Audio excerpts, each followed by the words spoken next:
Let me tell you about a conversation that I had with my client the other day that came to me and she said, I want this one ad that will make people buy instantly.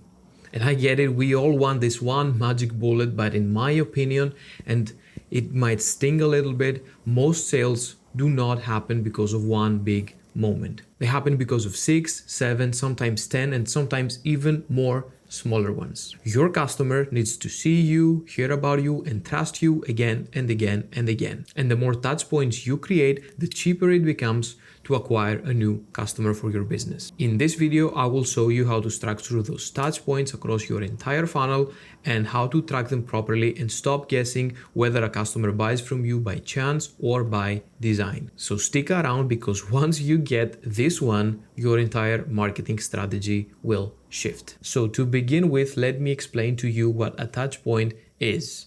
Your customers interact with your business in many different ways. So let's say that this one is your customer and this one is your business. So to get from point A to point B, usually the line is not that straight. It has a lot more stages in between. So these little things are the touch points. Each point of interaction between your customer and your business is measured as a touch point.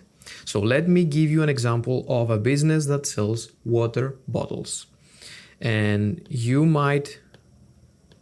a business that sells water bottles, there you are. And you might have, that looks like a dynamite and not like a water bottle. Let me correct that. Okay, there you are. They see you on an Instagram reel, and this is a touch point. Touch point number 1, they know your business for the first time. So let's say that next time someone searches on Google that I want to find the best taste water, and you appear either organically or paid. So that would be the second touch point for someone with your business. And for the third touch point, let's say that they get their dog out for a walk and the weather is very, very hot and they see a kiosk just across the street. That is a physical touch point. And you have placed a banner or a fridge to that kiosk, and they see you among other competitors that sell water bottles as well.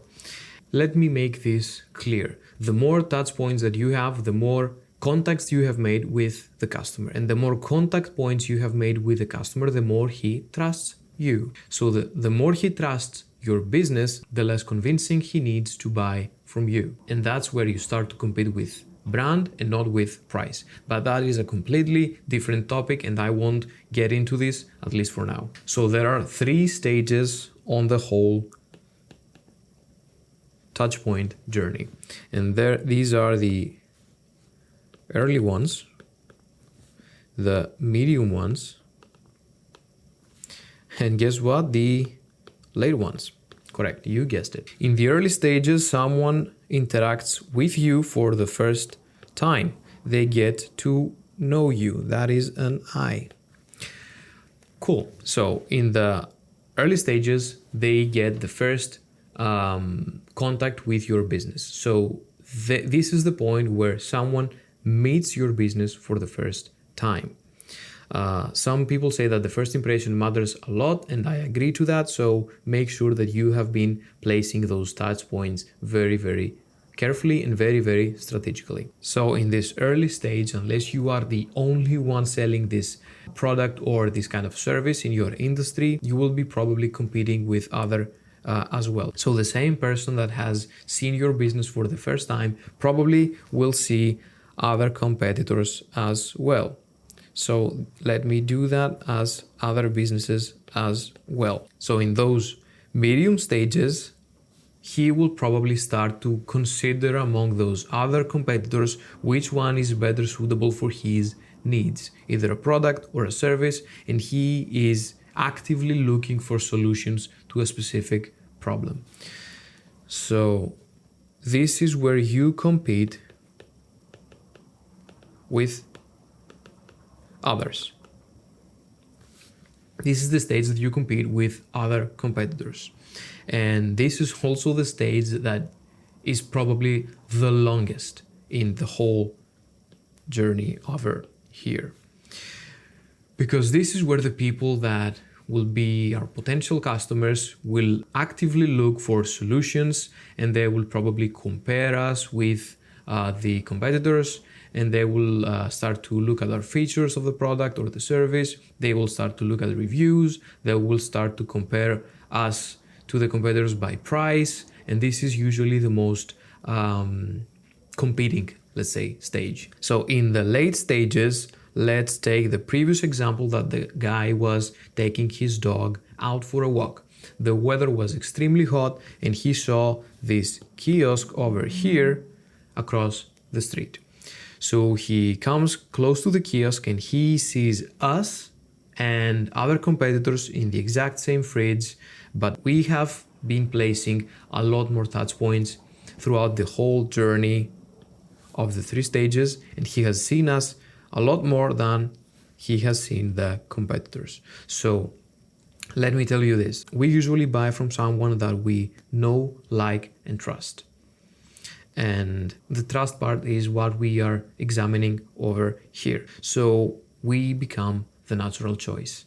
As soon as he looks at our logo, he remembers and he makes this trigger that I know this business and I trust this business. I will prefer to buy from this one. So he chooses us. And now that we are at the purchase stage, also known as the conversion stage, we can talk about a metric that is called touch points to conversion. Cool. This is essentially how many times has someone seen us before he decides to buy from us. And this metric alone allows us to optimize our entire strategy around touch points. Let me bring this down to our cases that most of you guys won't be selling water bottles physically. Most of you will have a digital product or a service, or at least an online presence showing a physical or not item. So to bring this down to earth, all this that we discussed above is happening online for us.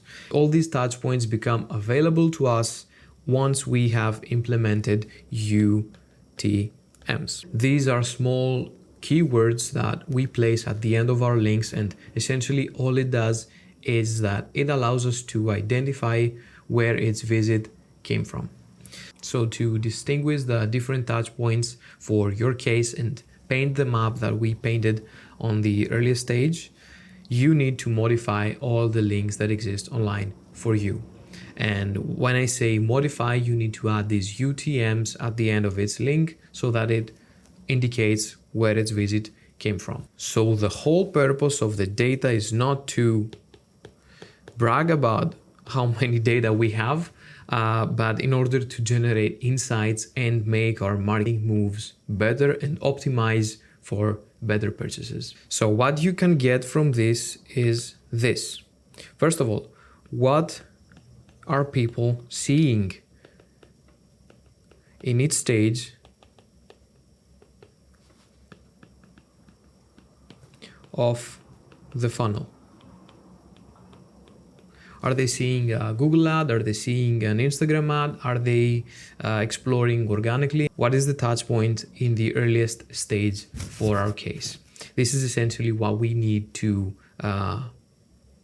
get as an insight from this whole map. The second thing that we need to identify is what makes them go from point A to point B and from point B to point C. Point A, B, C being the early, the medium, and the late stages of the whole touch points to conversion, and what ultimately makes them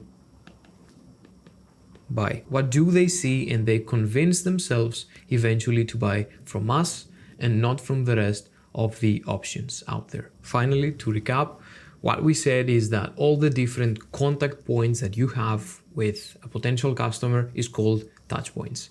And the more you have, the more familiar someone becomes with your business. Meaning that the more you have and the more familiar someone becomes with your business, the more easy it becomes for you to acquire them as a new customer. If you like what you see, make sure you join my free email sequence that for the next 21 days you will get 1 email per day with small bite-sized strategy tips. Hope that helps and see you in the next one.